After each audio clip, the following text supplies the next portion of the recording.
Hello केम छे बधाने બધા મજામાં જશો। અથાણાની સીઝન ચાલી જ રહી છે એકદમ જોરદાર જોરથી। હવે આ કેરીના કટકા જોઈ રહ્યા છો। હવે આપણે બે ગુંદાના અથાણા જોયા હતા અલગ અલગ પ્રકારના। હવે આ ગોળ કેરીનું અથાણું કે ને ઈ કરવાનું છે। આ રાજાપુરી કેરી ગામમાંથી લઈ આવ્યા છીએ। હવે આગળ આ કેરીનું શું કરવાનું છે ઈ તમને રેસીપી વાળા સમજાવશે। આ રાજાપુરી કેરી છે અમે ગામમાંથી લઈ આવ્યા। આવી ધોઈ સાફ કરી અને એને કોરી કરી નાખી અને હવે એને છે ને મીઠું અને હળદર નાખી અને એને એક રાત પૂરતી રાખી દેશું। તો હવે આપણે વચ્ચે વચ્ચે નિમક પણ નાખતા જઈએ। જેટલું ચડિયાતું નિમક હોય એમ કેરી છે એ બગડે નહીં। અને સાથે આપણે હળદર પણ નાખીશું। કેટલા કિલો કેરી છે? 4 કિલો। 4 કિલો કેરીનું અથાણું કરવાનું છે। રાજાપુરી કેરી છે, એના કટકા ને બધું બજારમાં તૈયાર મળે જ છે। કેરીના કટકા ને કરાવીને લઈ આવીએ અને એમાં નિમક ને હળદરનું કઈ માપ હોય ના। આમ આપણને ખ્યાલ ખબર જ હોય। હું તો પહેલેથી આ જ રીતે કરું છું કે ચડિયાતું નિમક અને હળદર અને જે આપણે નિમક નાખશું ને એ નિમકનું પાણી થઈ જશે। જ્યાં સુધી નિમકનું પાણી ન થાય ત્યાં સુધી આપણે એને નિમકમાં અને હળદરમાં રહેવા દેવી જોઈએ કેરીને। કદાચ તમને એમ થશે કે ઓહો આ માસી તો બહુ વધારે નિમક નાખે છે, પણ આ નિમક વધારે નહીં થાય અને આને ક્યારેય હાથ નહીં અડાડવાનો। કેરીને આ રીતે રાખી દેવાની। હવે દર 1 કલાકે આ કેરીને આ રીતે આમાં વાસણ ઊંચા નીચું કરી અને એને આપણે હલાવતું રહેવાનું છે। અત્યારે ઢાંકીને મૂકી દેશું, પછી 1 કલાક પછી ફરીથી હલાવશું। એમ સૂઈએ ત્યાં સુધી આપણે એ પ્રોસિજર કરતા રહીશું, પછી ઢાંકીને મૂકી દેશું અને સવારે કાઢી અને જોશું। ત્યારે જ્યારે હું જોઈશ ત્યારે ફરીથી હું તમને બતાવીશ। ત્યાં સુધી વિડીયોમાં બન્યા રહેજો। તો જો કાલ આપણે આ કેરી મૂકી હતી એ કેરી આવી થઈ છે। શું થયું કેરીનું? જો કેરીના કટકાની અંદર નિમક અને પાણી ચડી ગયું છે, તો એને આપણે ચેક કરવું હોય તો કઈ રીતે કરી શકીએ?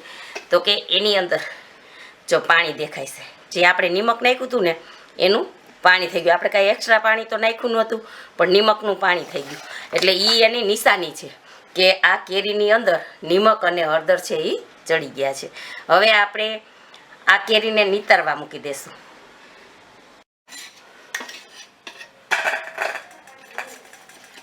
ચાણીવાળા વાસણમાં કેરી નીતારી લેવાની, એટલે એનું પાણી છે કેરીથી અલગ થઈ જાય। અને પછી જે આમાં પાણી નીચે રહી જશે એને આપણે એક આગળના વિડીયોમાં કીધું હતું એમ કે જે ધુંબા ગુંદા છે એનું જે અથાણું બનાવ્યું છે ને એમાં એ પાણીનો આપણે પાછો યુઝ કરી શકીએ। અને જે આ કેરી સાથે પાછા ગુંદા આપણે મેળવવાના હોય એમાં યુઝ કરી શકીએ।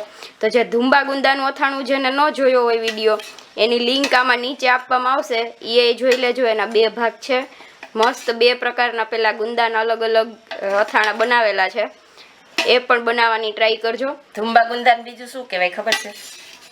એવી નથી ખબર હો। નહીં ને, એને બોરિયા ગુંદા કહેવાય। કેવા ગુંદા કહેવાય? બોરિયા ગુંદા કહેવાય। ધુંબા ગુંદાને બોરિયા।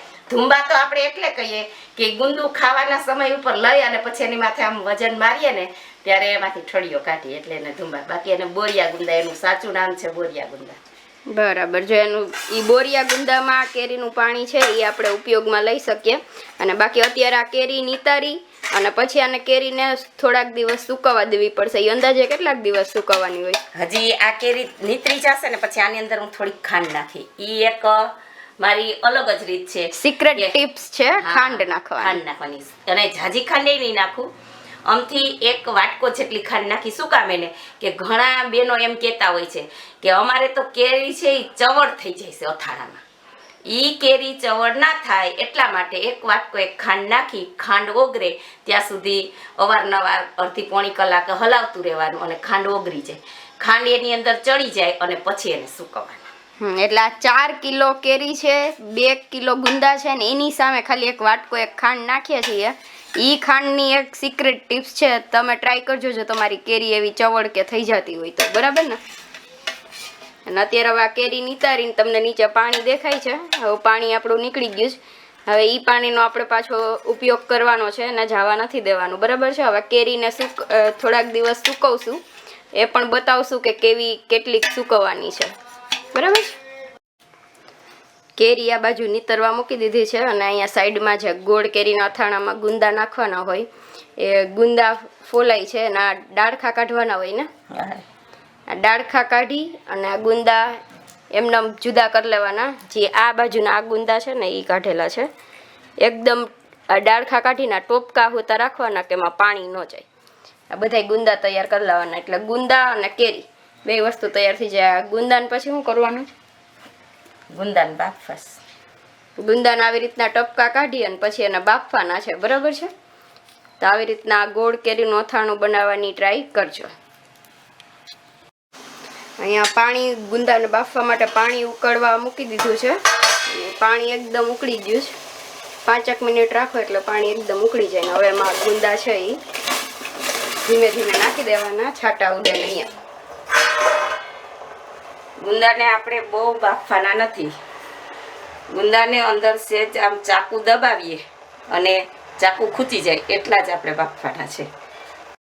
નીતારીને પાછું ટોપ ભરી લીધું છે અને એમાં 1 વાટકો ખાંડ પાછી નાખી દીધી છે. હવે ખાંડ નાખીને પછી આને રાખી મૂકવાનું, એને ઢાંકી મૂકી દેવાનું. ખાંડ નાખી અને હવે ખાલી આને ઢાંકીને કેટલીક કલાક મૂકવાનું હોય? એને 3 કલાક જેટલા, 2.5-3 કલાક જેટલું પાછું ઢાંકીને મૂકી દેવાનું. પછી જે ખાંડનું પાણી થાય એ નીતારી અને કેરીને સૂકવી દેવાની. જો આ ગુંદા છે એ આપણા હવે બફાઈ ગયા છે. તમે એનો કલર પણ જોઈ શકો છો. ગુંદાને વધારે નથી બાફવાના, ખાલી આપણે આ ચપ્પુ છે એ ખૂંચી જાય ત્યાં સુધી જ આપણે ગુંદાને બાફવાના છે. તમે જોઈ શકો છો આસાનીથી ગુંદાની અંદર ચપ્પુ છે એ અંદર જતું રહે છે. એટલે આ હવે આપણા ગુંદા છે એ બફાઈ ગયા છે અને હવે આને આપણે પાણીની અંદરથી બહાર કાઢી લેશું.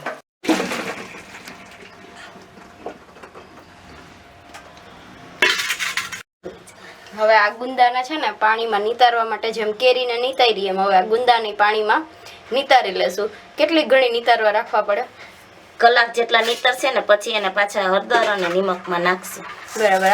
નિમક ને હળદર મેળવવાના છે. 4 ચમચી નિમક નાખી દઈશું આપણે, એટલે જે ગુંદામાં ચીકાશ હોય એ નીકળી જાય. અને હવે હળદર નાખી દઈશું. આને આપણે જરાય હાથ અડાડવાનો નથી. આપણે વાસણને ઉપર નીચે કરી અને ગુંદાને ફેરવવાના રહેશે.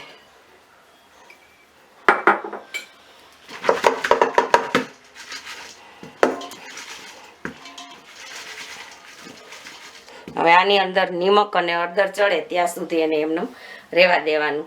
2 કલાક જેટલું એમનું રહેવા દેવાનું. 2 કલાક પછી શું કરવાનું? 2 કલાક પછી એને પાણી જે નિમકનું થયું હોય એ કાઢી અને એને ખાટા પાણીમાં મૂકવાનું. જે આ ગુંદા આપણે નિમકમાં અને હળદરમાં નાખ્યા છે એ ગુંદાને આપણે ઢાંકીને રાખવાનું કીધું, બરાબર. તો એ ઢાંકીને આપણે કોઈ ડીશથી કેમ નથી રાખવાના, કાં તો આપણે એને ઢાંકીને કોઈ કોટનનું કપડું યુઝ કરશું અને કોટનનું કપડું અને કાં તો આપણે આવી રીતે છાપાની પસ્તી હોય એ ઢાંકીને એમને મૂકી દઈશું 2 કલાક માટે. અને એ પણ એક આ છાપાની પસ્તી ઢાંકીને રાખવાનું કીધું છે. એ પણ એક સિક્રેટ ટિપ્સ છે કે એનાથી જે આ ગુંદા ગરમ છે, કેમ કે આપણે જેને નીતારીને મૂકત તો એમાં થોડીક એની વરાળ હોય, તો એ વરાળ પાછી જો કોઈ વાસણ ઢાંકશો તો એ વરાળ એમને ને એમને પાછી લાગશે, એમાંથી પાણી બનશે અને એ પાણીથી ગુંદા છે એ કાળા થઈ જશે. એટલે એવું ન થાય એના માટે આપણે એને કોઈ કોટનનું કપડું કે છાપાની પસ્તી એનાથી જ આપણે એને ઢાંકીને 2 કલાક માટે રહેવા દઈશું, બરાબર છે. આપણે કેરીના પાણીમાં ગુંદા નાખ્યા હતા બાફા પછી, પેલા નિમક અને હળદરમાં નાખ્યા, ત્યાર પછી કેરી અને કેરીના પાણીમાં નાખ્યા હતા. અને એવી જ રીતના મેં ગાજરની સિઝન હતી ત્યારે ગાજરની આ શીરું બનાવી લીધી હતી અને એને પણ મેં કેરીના પાણીમાં પલાળેલા હતા. હવે આ બંનેને આપણે નીતરવા મૂકી દઈશું. આને હાથ અડાડવાનો નથી, કેમ કે આ ગુંદા થોડા પોચા હોય, સુકાઈ જશે પછી હતા એવા ગુંદા પાછા થઈ જશે. એમ જ જીરુંને પણ હાથ અડાડ્યા વગર છાયણી અથવા તો ભાતિયામાં કાઢી લેશું, જેથી કરીને તે નીતરી જાય.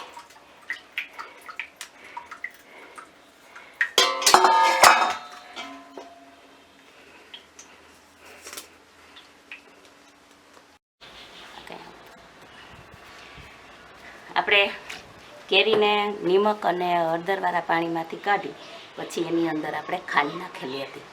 ખાંડ નાખ્યા પછી મેં એને 2-3 કલાક સુધી રહેવા દીધી અને હવે જો તમે જોઈ શકો છો કે ખાંડનું પાણી પણ થઈ ગયું છે.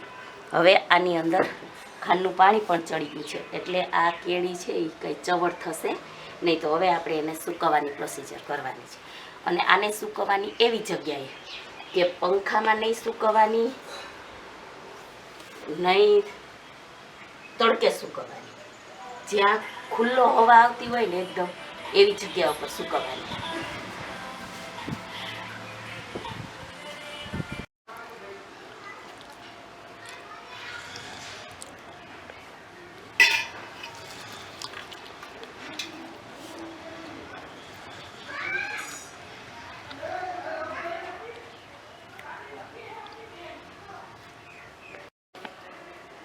આ કેરી છે એ આપણી ખુલ્લી હવામાં સૂકવાઈ ગઈ છે અને તમને અત્યારે હું કેરી બતાવું છું. તમે જોઈ શકો છો કે કેરીની અંદર કેટલું પાણી રહેલું છે. એ પાણી છે એ નિમકનું પાણી હોય. હવે આ પાણી છે એ સાવ સુકાઈ જશે ત્યાં સુધી સૂકવશું અને ફરી પાછી એ પરિસ્થિતિ હું તમને બતાવીશ કે પાણી કેટલું સુકાઈ ગયું છે અને કેવી ચીર થઈ ગઈ છે. અને આ જ રીતે આપણે ગુંદા અને ગાજરને પણ સૂકવી દેશું. જો આપણે આ ગુંદાના ટોપકા છે એ જુદા પાડી અને ગુંદાને આપણે કેરીની સાથે સૂકવી દેશું. ગાજર, ગુંદા અને કેરી બધું જ આપણે સાથે સૂકવી દેશું. આ ટોપકા છે એ અલગ કરી નાખશું એટલે અંદરથી જે ચીકાશ હોય એ પણ સુકાઈ જાય.